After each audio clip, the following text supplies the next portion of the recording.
This is your premier destination for literary conversations, exploration, and deep dives into the world of books. Literati is where stories come alive, where words spark change, and where the power of literature meets the pulse of society. Whether it's fiction, non-fiction, poetry, or the ideas that drive literature, Literati is your gateway to the minds shaping our time. Join me as we turn pages, challenge perspectives, and celebrate the art of storytelling. This is Literati, where words matter, and I'm your host, Judith Ativi. Now, when you think about supply chains, what comes to mind? You think warehouses, logistics, and even business meetings. Well, today's guest is changing that perception one story at a time, providing that the world, or rather proving that the world of supply chain can be it's not just exciting. It cannot just be exciting, but also an adventure story. So, ladies and gentlemen, meet Semira, a smart and adventurous girl from the sunny islands of Comoros. She loves toys, colorful, squishy, and fun. But one day, she has a big question. How do these toys magically appear in stores for kids like her? What she discovers is an exciting journey called the supply chain, the adventure behind every toy, from creation to delivery. This is the heart of Semira and the Toy Trailblazers, Africa's first supply chain children's book, which is written by our guest today, Adenike Onasoga. Adenike is a global supply chain leader. She's a business executive and also a passionate storyteller. And Adenike has turned her expertise into a fun and educational book that teaches kids how toys are made, packed, and transported, all while taking them on an exciting journey with her children's book, Semira and the Toy Trailblazers. Can you imagine? That word is so hard for all of a sudden. Well, Adenike, the author, she has over 15 years of experience in supply chain consulting and digital transformation, and she has worked with major FMCG brands, optimized logistics, and also led high-performing teams. But beyond the boardroom, she's passionate about making supply chain concepts accessible to young minds, even like my own. So today, we will explore her journey, the inspiration behind her book, and why it's important to introduce children to the fascinating but often overlooked world of supply chains. So without further ado, Adenike, welcome to Literati. Thank you for having me. And congratulations. Thank you very much. People think writing a children's book is easy, but it's not. Because how do you break down such huge concepts in so smaller, modular fun and maybe make it more fun for them? So congratulations. Thank you very much. And so I have to ask you, your background is in the supply chain management, and which is quite extensive. 15 years of experience, leading from logistics to major corporations to mentoring young professionals. But what inspired you to take that expertise and translate it into Semira and the Toy Trailblazers? Okay, thank you so much, and thank you for having me again. Thank you for joining us. I happened into supply chain. And even at my adult age, there were so many concepts that were very new and fascinating to me. And, and I realized that in 2023, when I started, supply chain consulting, it allowed me to see things from an outside-in perspective. And I realized there's so much opportunity in terms of teaching not only young minds, actually, but also people within the business space to understand that supply chain is like the warehouse, it's like the central point for how businesses thrive. Of course, the pandemic taught us that very clearly. But, I thought about if we had another pandemic today, do we have the right expertise? And expertise doesn't have to be, going to school and having all the accolades. It's about understanding what is the value chain. So I thought, let's bring children into this space and let's start to educate them now so that they don't become like me, get to adulthood and then realize that, there's this whole world of supply chain that they haven't even explored or even understood, and it affects their day-to-day life. So that's why I thought to write the book. So, Semira and the Toy Trailblazers is the first ever supply chain children's book in Africa. And so I have to ask you to give us a glimpse into the story and what young readers can expect from the book. So yes, like you said, it's one of the first, actually in the world, right? But you have a few that has dabbled into procurement here and there, but one of the foremost, definitely. But what the story helps to do is to break down supply chain into project-based learning, adventure and storytelling, taking them through the entire value chain, understanding the concept of safety and how it affects supply chain, and even the things that they used to, from toys to clothes to everything that they get access to. And it also takes them through the journey of collaboration, team building, and most importantly, which is a basic supply chain concept, continuous improvement, which I think is a valuable skill for children to learn, even at a young age. Very valuable indeed. The truth is, lots of children's books focus on adventure, fantasy, which is my favorite, or even everyday life. I love fantasy, but I can't wait to interview more authors when it comes to fantasy, but also everyday life, like your own book as well, which touches very, very important subjects. So why do you think it's important to introduce children to concepts like supply chain and logistics? That's at a very early age as well. Why do you think it was so important to do that? So I was talking to an educator today, and this week, and one of the things she said is the fact that a lot of children are not challenged enough. So we don't give them the opportunity, to break down, to take in concepts that we think are complex. So I think that is an opportunity for me to be able to challenge the young minds. There's so much the young minds can do. There's so much the young minds can comprehend. And I think also helping them to understand that education in our day, education was very abstract. But education these days has to be very, things that tangible, that children can see and learn and understand the entire value chain. And why does that, help them? It helps them because it allows them to see end to end and allows them to plan better. Ultimately, it's about how do you continuously improve, not just in the things you do on the day-to-day, not just in how you learn or how you, see new things. It's also about understanding the improvements concept that goes in, which challenges them. So I think that's why, I decided that, it's important that we get children on board early. Every book is different from the next when you think about it. There's so many books on the shelves every day, different concepts and different genre, even with the same author as well. Not to just, even when you talk about the genre, like I said, or even just writing for children, it differs every day. So when you've been in boardrooms, talking to adults for so long, how do you shift to now tell a story that is very like an adult concept, for children? How are you able to do it in a way where kids can understand, especially about topics like supply chain that has so many terminologies, it has its own language, its own lingua, and also has very interconnected parts as well. Yeah. So how are you able to break it down for children?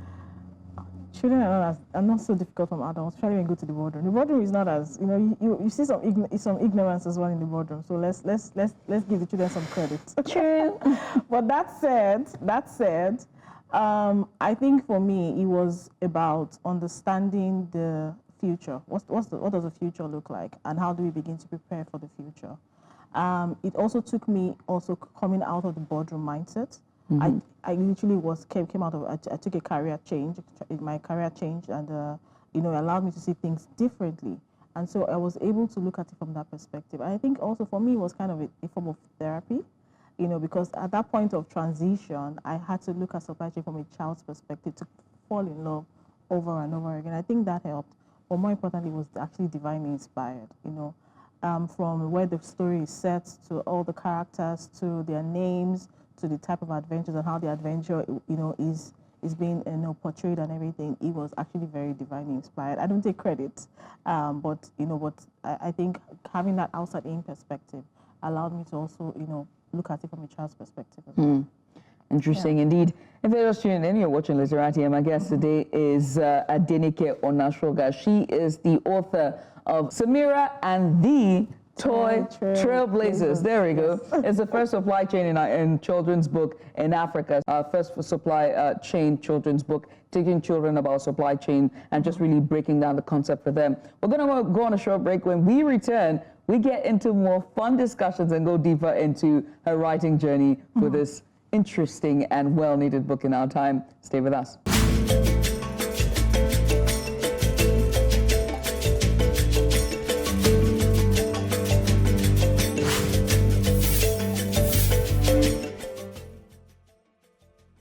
Africa needs its own storytellers, people who understand the continent because they're from it, People who know that news is more than just a conversation starter, it's our stories.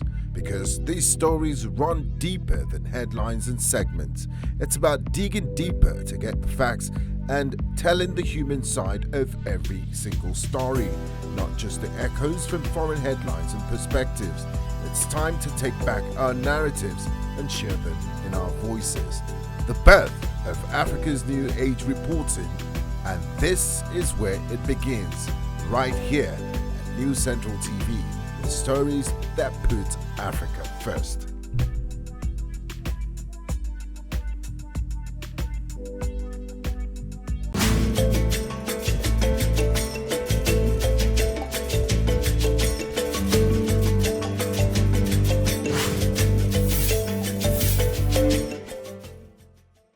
And you're welcome back. You're watching Literati here on News Central Television. I'm your host, Judith TV. Today we are delving into supply chain. Yes, logistics, supply chain, boardroom, and how do toys get manufactured and deliver to all the toy shops around the world. And we follow the adventurous journey of Semira and the Toy Trailblazers. I almost stumbled there. There we go. My author today is none other than Adenike Onasoga. She is the author of Semira and the Toy Trailblazers. We've been talking about her journey, her inspiration, and just being able to break down the concepts of supply chain and logistics, just break it down for children at early young age. Now, for supply chain, like I said earlier during the break, we have elements like production, delivery, operations, management, purchasing, integration, sources, and so much more. Because when you flip through the books, there's all these concepts. Did you encounter any unexpected challenges in trying to simplify these complex ideas for the children? Absolutely, I did. And that was the hardest part about the book. All of the concepts, because a lot of the concepts are very technical to your point, is then how do I put it in a way that a 6, 7, 8, 9-year-old can be able to understand. That was one of the biggest challenges. And of course, this is where I brought in some of the experts to, try to see how, and I did some sampling as well. So had some children read it, got the feedback and then tried to break it down further. So that was actually the hardest. And I think that even there's also some element of challenging the children as well, because even with the book currently, it takes you, a child has to be challenged, and that's why the stories and the adventure was very important, because you're challenged enough to want to learn more about some of the concepts that have been presented in the book. So that's the biggest challenge, but I did get some help in doing that. Entering a male-dominated field like yours, which is supply chain management, what advice would you also give young women, particularly young women that are coming in? It's very male-dominated. There's so many subsectors to it as well, and sometimes it might even be difficult to navigate the haze, so to speak. So what's the advice you'd give them? I'll say you're already doing supply chain if you're a woman, whether you like it or not. Because if you're planning for your home, you're already in supply chain. I don't know. If you're planning what you're going to, you're planning your home, you're planning the inventory in terms of food stuff, and you're already doing it, whether you like it or not. So it's not as, it's not as difficult as you think it is. And guess what? Women are more planners. They're more better planners than men. Say that again for those in the back. So we need more women in supply chain. So that means that you're having people that are not just thinking of how to solve a problem, but are thinking of a systematic approach on how to solve a much bigger long-term, challenge. And that's why we need more women in the space. It's growing, but we need a lot more women, because women do more. Women are thinking, okay, if I fix this problem, how does this affect X, Y, Z? And that's why we do very well in the field. So we need more women. Don't get scared. Please join and ensure that your voice is heard within the space, and look for mentors, like to guide you. Right. Yeah. You know what? Let's switch gears. Let's stop talking all this serious talk and I'll play the game for you. It's called the Humor Judith game, also known as the rapid fire questions. Is where I ask you rapid fire questions and you have to answer quickly. So you have to. Are you ready? You have to pep yourself or brace yourself. Energy, energy, energy, energy. Okay. The first question, what's your favorite Nigerian dish? Ikokore. Oh, interesting. That's the porridge yam. Yes. Right? But it's not porridge. It's water yam. Yeah, water yam. Yeah, in Efik it's called... Ekpankoko. Ekpankuko. There we go. Coffee or tea? Coffee. Ah, thank you. Now you're Is that even a question? If you have dinner with any historical figure, who would it be? Historical. Historical. I'll say David. In the David? Bible. Yeah. David. Okay, I need to sit down. Why? That's a biblical figure, though, but why? I just want to understand what was going on in his mind. How do you, because he was fully human. Like he had all these, human excesses and all that, but he still had a heart that was humble enough to know at the end of whatever it is, I am still a child of God and God is my source. So I think I want to understand why. I want to say something, but I cannot say it because we're on air. I can't say it. I cannot say it. I'll just keep it moving. You can tell me. I'll tell you after. But what about a literary figure? Maya Angelou. I know she was a poet, but not. Yeah, Maya Angelou. That's a good one. I could take it. What's a book you believe everyone should read? Please don't say the Bible. Please do not say the Bible. In addition to the Bible, God. I'll say. In addition to the Bible, I'll say you should read. There's this the Traveler's Gift. Yes.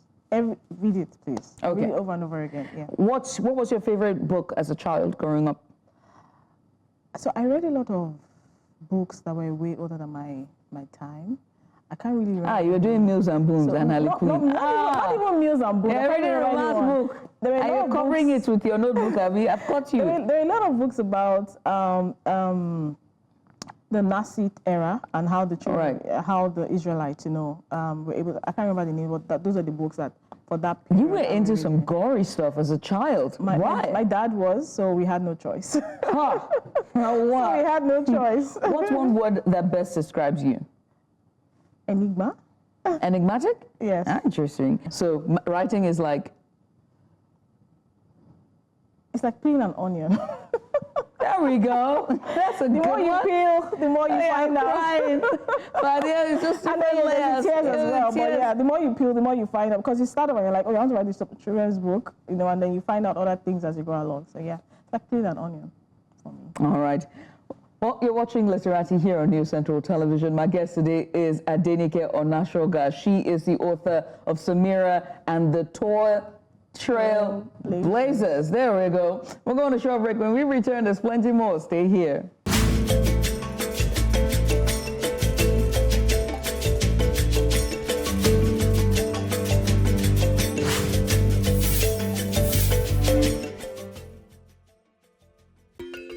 Africa is rising. Again, we hear our sounds echo on the other side. Afrobeat and Afropop reinvented, hip life brought back to life, new energy infused into Kwaito and Kwela. Africa is balling. Every stroke, every shot, every raise, we find our place at the top. Taking the helm of real power, new hopes for democracies. A breed of entrepreneurial tigers, audacious storytellers, and a promising generation raring to go. Truly, Africa is rising. And this is where the stories that define our continent live.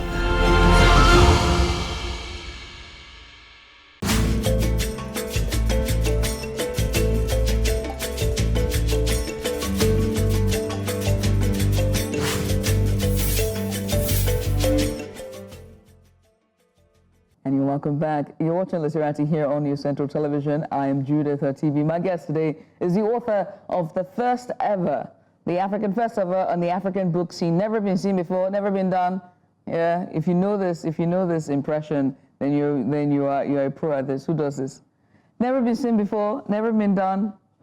Yeah. No, you didn't. No, never been seen before, never been done. Do it. Well, who's it?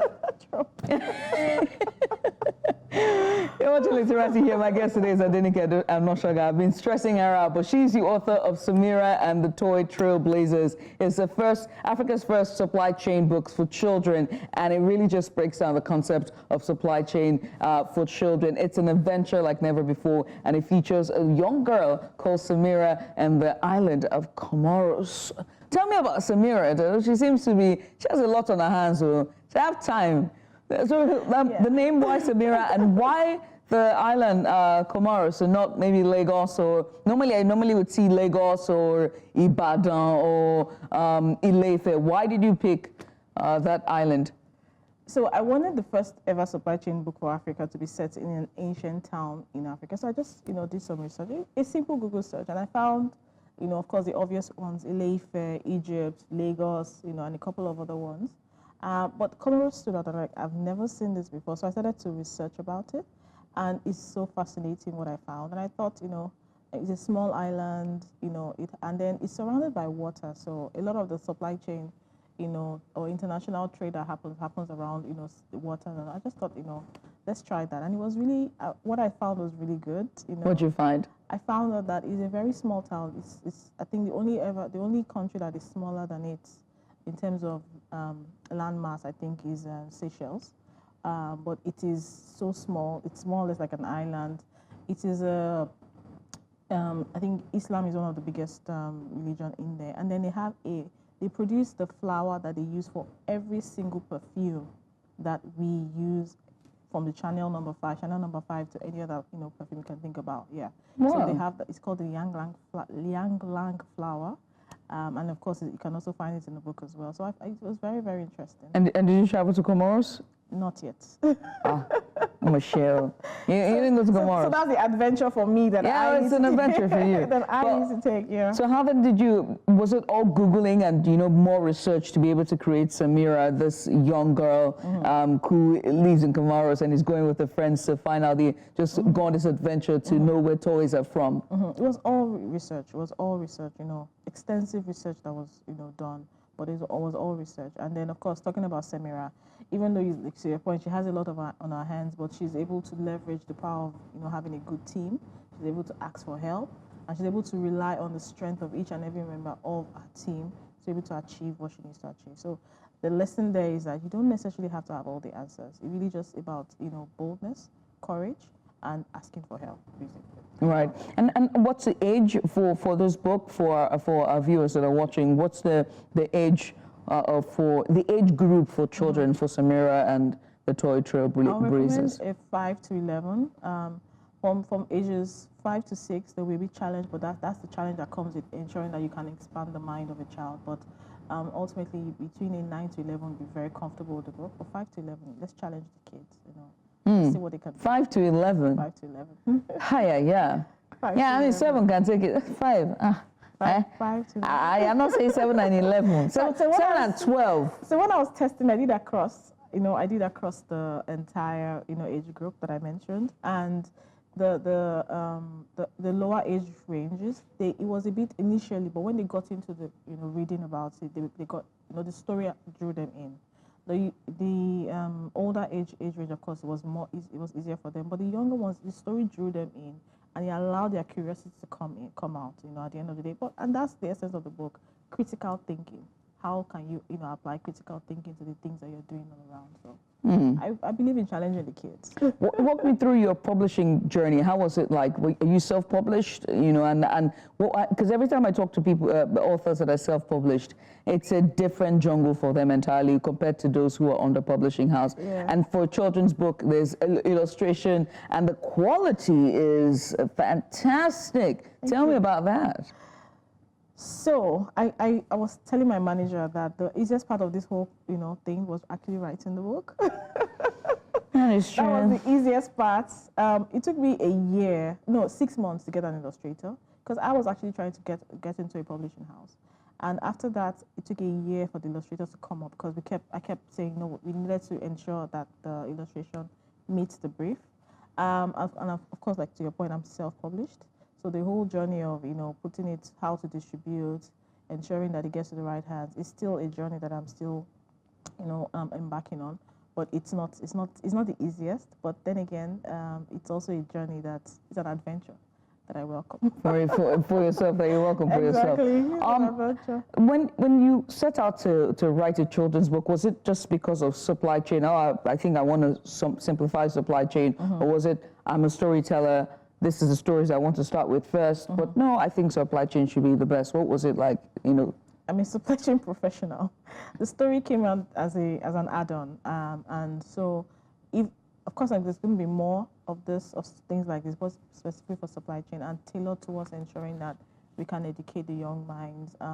I don't just so fantasy is good, but the reality is, we have, probably have another pandemic. If you want to call my name, call my name. You don't have to go to. Just call my name. The thing is, everybody can be a supply chain professional. You don't necessarily have to leave your field because when we are doing, you're contributing to the value chain. That's why it's a chain. Right. So you don't necessarily have to be a core supply chain professional. Regardless, even communication, is part of supply chain because you need to communicate to be able to ensure that whatever it is you're moving, is received. So, yeah, I think supply chain will probably be a lot of the things that I will be focusing on even in my writing. So that means any future books that are in the works, absolutely. Would it be a children's book as well? Yes. Still 7 to 11?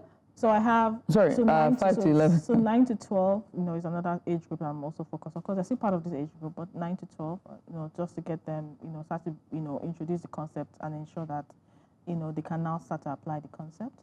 There's also the element. So there's some other books, but that's not children's book. That's but it's supply chain specific. It's supply chain specific about supply chain innovation and all that. And then also there's also a project that is going to be an offshoot of the book, which is the supply chain Semira and the Toy Trailblazers supply chain schools program. That allows us to now begin to include some of this concept into their curriculum and ensure that we can now start to work with schools and the children directly to do real life scenarios of these adventures and see what that will produce. We're hoping that they can, with the knowledge or skills, begin to produce products or services at the end of the day from what they learn from the school. So we've started to get schools on board. So that's another level too. And the thing is, it's almost like I said, it's an onion. It's like a gift that keeps giving. The more you open, the more you begin to see a lot of other opportunities that you need to take advantage of. Yeah. So I'm excited to be, on this journey. And we're excited to be on the journey with you. As you aptly put, writing is like peeling an onion, and this has been. This is well done on this, and congratulations. And we are wishing you a fantastic adventure ahead, a fulfilling one ahead, and we cannot wait for book 2. Is it going to be Semira as well, or another title or character? We have to wait to find out. Give us something. We'll end our friends. Let me just say, Semira is not done. So you see in Comoros. Semira is not done. Semira is not going to come to Tinker Island. I don't know what you're talking about. Let's not come to Tinker Island. I don't know what you're doing. Anyway, that's all we can take. I want to say thank you so much, Adenike, and congratulations again. Adenike Onasoga, she is the author of Semira and the Toy Trailblazers, okay? Go pick it up. It's Africa's first ever supply chain book for children, just teaching them about everything they need to know when it comes to the world of supply chain management and, getting them on that career, nudging them on to, pick up their curiosity and get on to pick up a career, and if they want to.